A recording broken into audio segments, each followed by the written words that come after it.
Baik, selamat pagi semuanya. Terima kasih sudah menyempatkan waktunya untuk melihat video kami.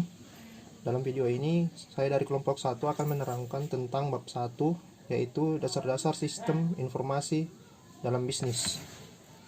Namun sebelumnya perkenalkan nama-nama anggota kelompok saya, yaitu Andresta, Antonia, dan Wesley. Baik, akan saya mulai saja. Konsep sebuah sistem dan bagaimana hal tersebut berkaitan dengan sistem informasi. Yang pertama-tama, mengapa kita harus mempelajari sistem informasi dan teknologi informasi? Karena sistem informasi dan teknologi informasi merupakan komponen yang sangat penting dari berhasilnya bisnis dan organisasi. Teknologi informasi dapat membantu semua jenis bisnis meningkatkan efisiensi dan keaktifan proses bisnis, pengambilan keputusan manajerial, dan kerjasama kelompok kerja. Kenyataan dari sistem informasi. Yang pertama itu, sistem adalah seperangkat komponen yang saling berkaitan dengan sebuah batasan yang relatif jelas.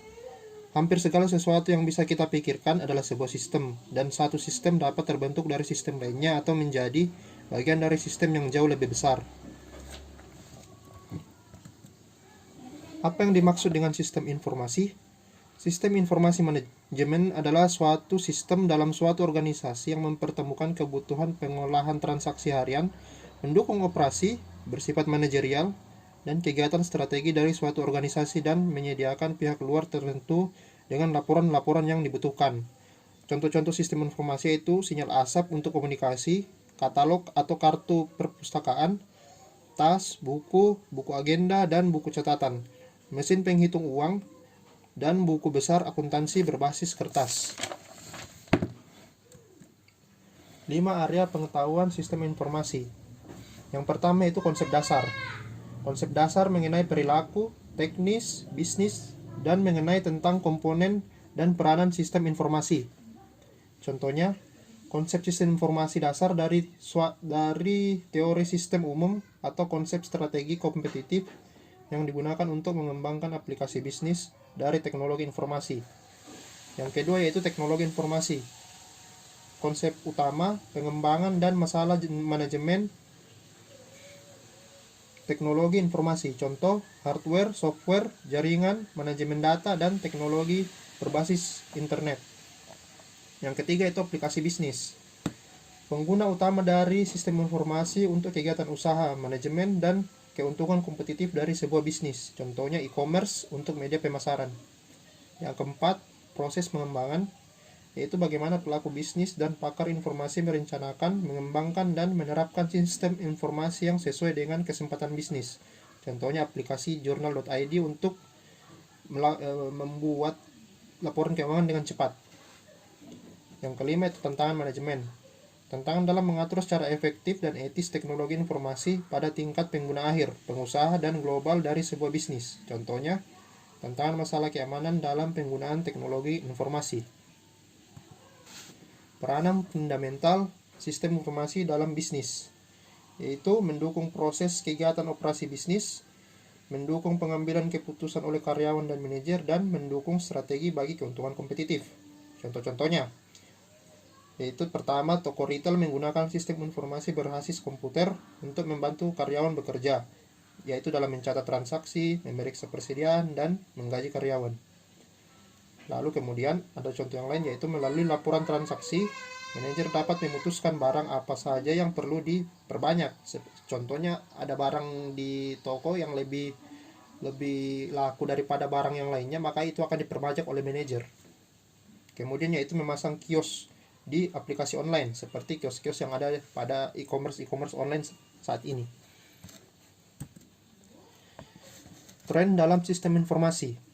Aplikasi bisnis sistem informasi telah meluas secara signifikan selama beberapa tahun, dimulai dari tahun 1950-an sampai 1960-an, yaitu sistem pengolahan data elektronik untuk kebutuhan transaksi, pemeliharaan catatan, dan aplikasi akuntansi tradisional. Tahun 1970-an sampai 1980-an, yaitu sistem pendukung keputusan yang didukung oleh sistem informasi manajemen. Tahun 1980-an sampai 1990-an, yaitu penggunaan komputer mikro, software, dan jaringan telekomunikasi. Tahun 2000-an dimulainya sistem bisnis elektronik dan perdagangan berbasis internet atau global. Peran bisnis elektronik dalam bisnis. Yang pertama yaitu bisnis elektronik sebagai penggunaan teknologi internet untuk mengerjakan dan mendorong proses bisnis. Banyak bisnis saat ini menggunakan teknologi internet untuk menciptakan aplikasi bisnis yang inovatif. Yang kedua yaitu jaringan. Jaringan-jaringan yang dapat digunakan sebuah perusahaan dalam e-bisnis, yaitu internet, dalam perusahaan extranet antara perusahaan dengan mitra dagang dan global. Yang ketiga yaitu beberapa peranan e-bisnis dalam bisnis, yaitu mereka yang merekayasa ulang proses bisnis internal, mempermudah pemasok untuk berinteraksi dengan pelanggan, dan meningkatkan kerjasama antar pelaku bisnis. Jenis-jenis sistem informasi ada 3. Yang pertama, sistem pendukung informasi. Diperlukan untuk memproses data yang dihasilkan oleh dan digunakan dalam kegiatan operasi bisnis. Contohnya, sistem pengelolaan transaksi, sistem kendali proses, dan sistem kolaborasi. Sistem yang kedua itu sistem pendukung manajemen, yaitu berfokus pada penyediaan informasi dan dukungan untuk pengambilan keputusan yang efektif dan oleh manajer. Contohnya, sistem manajemen informasi, laporan tren biaya, sistem pendukung keputusan yaitu penentuan harga pokok penjualan, dan kemudian sistem informasi eksekutif yaitu untuk sistem akses yang mudah untuk analisis kinerja bisnis. Yang ketiga itu klasifikasi lainnya dalam sistem informasi, yaitu sistem keahlian, sistem manajemen, sistem pengetahuan, sistem informasi strategis, dan sistem bisnis fungsional. Tantangan manajerial dalam teknologi informasi. Yang pertama, yaitu persyaratan, kecepatan, dan fleksibilitas dari pengembangan produk, manufaktur, dan siklus pengiriman. Tantangan yang kedua itu rekayasa ulang dan integrasi antara fungsional dari proses bisnis menggunakan teknologi internet. Tantangannya yang ketiga itu interaksi bisnis dan perdagangan komersial ke dalam strategi proses struktur dan budaya organisasi. Keberhasilan dan kegagalan dengan teknologi informasi tidak hanya diukur dari efisiensi dalam hal meminimalisasi biaya waktu dan penggunaan sumber daya informasi, tapi juga harus diukur dari keefektifan dari teknologi informasi dalam mendukung sebuah strategis bisnis. Teknologi informasi dan sistem informasi ada kemungkinan untuk gagal dalam pengolahan dan penerapan teknologi dalam bisnis. Mengembangkan solusi sistem informasi. Mengembangkan solusi sistem informasi bagi permasalahan bisnis dapat diterapkan dan dikelola sebagai sebuah proses multi langkah atau siklus. Dimulai dari investigasi, kemudian dilanjutkan oleh analisis, rancangan, kemudian penerapan dan pemeliharaan. Tantangan-tantangan dan etika dalam teknologi informasi. Yang pertama yaitu bahaya potensial, berupa pelanggaran privasi, informasi yang tidak akurat, dan kolusi.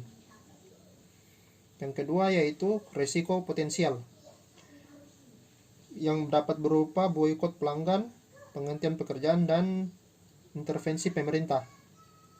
Tantangan yang ketiga yaitu respon yang mungkin, seperti kode etik atau berupa aturan dan insentif untuk melakukan pencegahan serta sertifikasi untuk menilai apakah seorang karyawan itu layak untuk bekerja.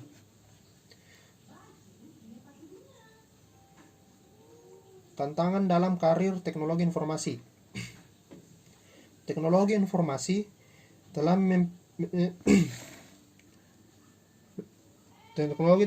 telah menerapkan banyak kesempatan karir, namun juga mengharuskan pelakunya memiliki pengetahuan dan keterampilan tertentu. Tantangan manajemen sumber daya manusia juga terjadi karena kekurangan personel sistem informasi yang berkualifikasi. Baik, kita lanjut ke bagian yang kedua, yaitu konsep dasar sistem informasi. Sistem memiliki 3 fungsi dasar, yaitu yang pertama masukan atau input, seperti penangkapan dan perakitan elemen yang masuk ke dalam sistem untuk diproses. Yang kedua adalah pengolahan atau proses, melibatkan proses transformasi yang mengubah masukan menjadi keluaran. Dan yang ketiga itu keluaran atau output, pemindahan elemen yang telah dihasilkan oleh sebuah proses transformasi ke tujuan akhir mereka. Salah satu contoh nyatanya adalah sistem manufaktur. umpan balik dan kendali. Umpan balik atau feedback dan kendali. Umpan balik adalah data tentang kinerja dari suatu sistem, sedangkan kendali melibatkan pengawasan dan pengevaluasian umpan balik untuk menentukan apakah sebuah sistem berusaha mencapai tujuannya. Umpan balik dan kendali terkadang disebut dengan sistem cybernetik, yaitu sistem yang melakukan pengawasan dan pengaturan sendiri. Karakteristik sistem lainnya. Sebuah sistem adalah sebuah contoh dari sebuah sistem organisasi di mana sumber daya ekonomi yaitu input diubah menjadi berbagai proses bisnis, menjadi barang dan jasa atau output. Sistem informasi menyediakan informasi atau feedback tentang kegiatan operasi dari sistem kepada manajemen untuk arahan dan pemeliharaan sistem atau kendali ketika input dan output ditukar dengan lingkungannya. Sistem informasi terbentuk dari komponen yang saling berkaitan, yaitu orang, perangkat keras, software, peripheral, dan jaringan memiliki batasan yang jelas. Yang kedua yaitu fungsi, modul, jenis aplikasi, departemen atau kelompok pengguna akhir. Semua komponen saling berkaitan untuk memperoleh sebuah tujuan umum dengan menerima masukan dan menghasilkan keluaran dalam sebuah proses transformasi yang terorganisasi. Yang ketiga yaitu menggunakan bahan baku, menyewa orang baru, manufaktur produk untuk dijual dan menyebarkan informasi kepada yang lainnya. Umpan balik dan kendali untuk meningkatkan keefektifan mereka. Berikutnya lagi, pesan kesalahan, kontak dialog, kata kunci dan manajemen hak pengguna. Sistem informasi dirancang agar beradaptasi dengan lingkungan mereka. Agen software bisnis, sistem keahlian dan sistem pendukung keputusan yang terspesialisasi.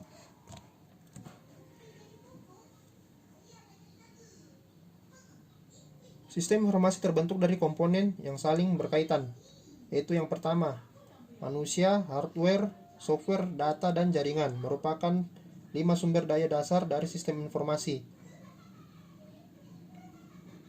Yang kedua yaitu sumber daya manusia, termasuk pengguna akhir dan spesialisasi sistem informasi. Sumber daya perangkat keras terdiri dari mesin dan media. Sumber daya software termasuk program dan prosedur. Sumber daya jaringan termasuk media, komunikasi, dan jaringan.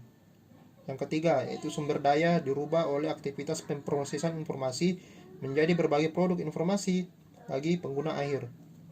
Yang keempat, pemrosesan informasi terdiri atas kegiatan sistem berupa input, proses, output, dan saving, serta kontrol.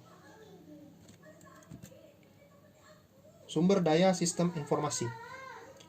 Ada 5 poin, yaitu pertama sumber daya manusia, terdiri dari pengguna akhir dan spesialisasi sistem informasi. Yang kedua yaitu sumber daya hardware, terdiri dari sistem komputer dan peripheral komputer. Yang ketiga yaitu sumber daya software, terdiri dari software sistem, software aplikasi, dan prosedur, yaitu perintah. Yang keempat, sumber daya data. Hasil dari transaksi dapat disimpan, diproses, dan dianalisis dengan aplikasi. Yang kelima yaitu sumber daya jaringan berupa media komunikasi dan infrastruktur jaringan. Aktivitas yang ada dalam sistem informasi. Yang pertama itu masukan atau input. Masukan sumber daya data seperti contohnya struk belanjaan. Yang kedua pemrosesan data menjadi informasi. Yang ketiga keluaran dari produk informasi. Yang keempat penyimpanan sumber daya data. Dan yang kelima yaitu kinerja sistem atau perbaikan. Sekian pemaparan kami dari kelompok 1. Bila ada kekurangannya mohon dimaafkan.